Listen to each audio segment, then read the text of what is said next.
The ceasefire isn't holding. Iran controls the Strait of Hormuz, and the president is now publicly attacking the conservative voices who helped put him in office, calling them low-IQ troublemakers for criticizing a war he campaigned against fighting. President Trump is accusing Iran of acting dishonorably by refusing to reopen the Strait of Hormuz, the waterway that was supposed to be part of the ceasefire deal. Since the pause was announced, only a handful of ships have been able to pass through.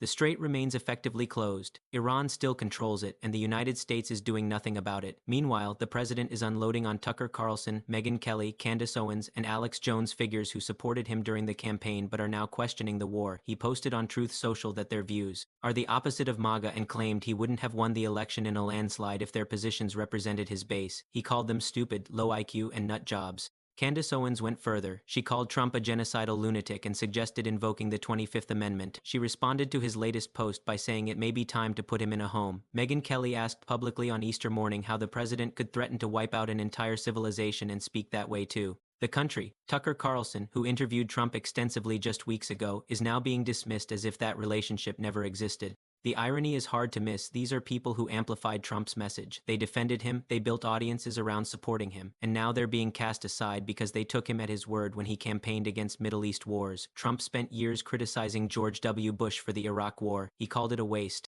of American prestige, a sacrifice of soldiers for nothing, a loss of dignity and respect in the global order. That message resonated with the base. It resonated with these exact voices.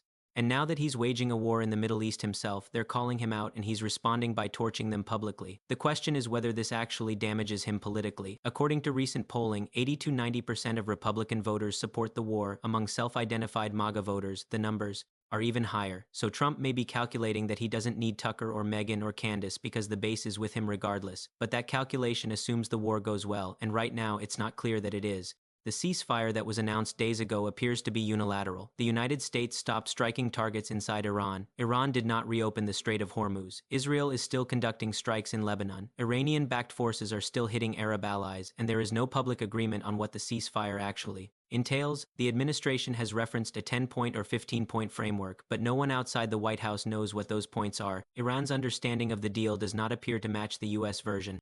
And the public has no clarity on what was agreed to or whether an agreement even exists. That's a problem, because if both sides don't have the same understanding of what the ceasefire is, then it's not a ceasefire, it's a pause that one side is exploiting. And right now, Iran is the side with leverage. The Strait of Hormuz remains closed, oil shipments are still blocked, Gulf production is still down, energy prices are still elevated, and the Iranian regime is still standing. Trump is trying to shape the narrative by posting on Truth Social as if he's negotiating with Iran in public. But that raises the question, why is this conversation happening on social media instead of through diplomatic channels? The State Department exists for this exact purpose, but the administration has hollowed out the diplomatic corps, fired career officials, and centralized decision-making around the president's personal communications that may work for domestic politics. It does not work for war termination or international negotiations. The Wall Street Journal published an op-ed saying that Trump has achieved some of his war aims, but the Iranian regime remains a threat. The Strait of Hormuz is still contested, and the job is far from finished despite what he promised last week. The editorial argued that Trump's inconsistent rhetoric, claims of victory mixed with threats of unleashing hell and ending Iran's civilization, has raised global fears and undermined support at home and abroad. Trump hated the op-ed. He posted that the journal is the worst and inaccurate and insisted there is nothing premature about this victory.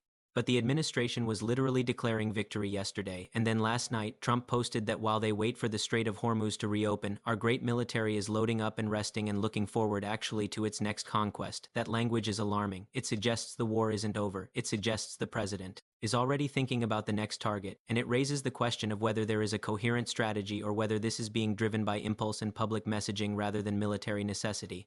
The Pentagon brass that hasn't been fired is saying the mission is on track. Marco Rubio is defending the administration's position. G.D. Vance suggested in Hungary that behind-the-scenes talks involving Pakistan, Egypt, Turkey, the United States, and Iran may produce enough progress to extend the ceasefire, but there is no public evidence of that progress, no Iranian statement suggesting compliance, no U.S. statement indicating what happens if the Strait of Hormuz stays closed, just a ticking clock and a president posting on social media. The problem is that the president speaks in superlatives. He always has, but in a time of war that creates confusion. When he says total victory, does he mean the war is over? When he says next conquest, does he mean the war is expanding? When he says Iran is acting dishonorably, does that mean the ceasefire is collapsing? The public doesn't know, allies don't know, and it's not clear the Pentagon knows either because the officials who might provide a different assessment have already been removed. That brings us back to the conservative critics.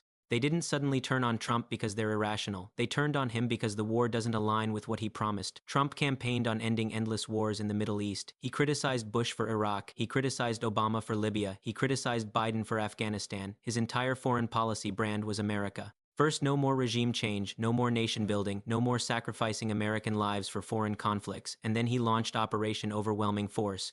Over 11,000 strikes inside Iran in 32 days, threats to destroy every bridge and every power plant in the country, a deadline to obliterate a whole civilization unless Iran complied. That is not America first, that is regime change through strategic bombing, and the people who supported Trump because they believed. He opposed that kind of war are now saying, this isn't what we signed up for. The counter-argument is that Trump has always been hawkish on Iran. He's talked about Iran as a threat since the 1980s. He withdrew from the nuclear deal. He ordered the strike that killed Qasem Soleimani. His position on Iran has been consistent, but there's a difference between maximum pressure and maximum destruction. And right now, the administration is closer to the latter. The ceasefire was supposed to be proof that Iran's position had softened, that they were coming closer to U.S. demands, that diplomacy could work. But if the ceasefire is unilateral, if the U.S. stopped striking and Iran didn't reopen the strait, then it's not diplomacy. It's a retreat disguised as a pause. And if Trump allows that to stand, it becomes a strategic embarrassment, not just for him, but for American credibility in the region. Gulf states are watching this closely. Saudi Arabia, the way, Kuwait, Qatar, Bahrain, they all depend on the Strait of Hormuz. They all want regional stability, and they all host U.S. military forces. If the United States can't force Iran to reopen the strait after 32 days of bombing and a presidential ultimatum, what does that say about American power? What does that say about the value of aligning with Washington? Qatar's foreign ministry spokesman said publicly that the situation is close to spiraling out of control, that say U.S. ally warning that the conflict is approaching a breaking point. These are not voices that oppose American involvement. They are voices that depend on American strength, and they are concerned that the current trajectory leads to chaos, not resolution. The administration's response has been to double down on the messaging. Trump posts about loading up for the next conquest. He attacks critics as disloyal. He insists victory is inevitable. But the gap between the rhetoric and the reality is widening. The Strait of Hormuz is closed, the ceasefire is one-sided, the war aims are unclear, and the plan for what comes next, regime change, occupation, withdrawal, has not been articulated publicly. That vacuum is where doubt grows, not just among the Tucker Carlsons and Megyn Kellys, but among the broader public. Because if the war was supposed to cripple Iran, why is Iran still launching ballistic missiles? If the war was supposed to reopen the strait, why is it still closed? If the war was supposed to end quickly, why is the president talking about the next conquest? Those are the questions that don't have good answers right now, and in the absence of answers, the narrative is being lost, not to Iran, but to confusion, to inconsistency, to the gap between what was promised and what has been delivered. The next few days will determine whether the ceasefire holds or collapses, whether Iran reopens the strait or keeps it closed, whether the president escalates again or accepts a negotiated outcome that falls short of total victory. And whether the conservative voices who built him up decide that supporting him through this war is worth the cost, or whether they break with him publicly and create a fracture in the coalition that put him in office. Right now, the clock is ticking, the strait is closed, and the world is watching to see what happens next.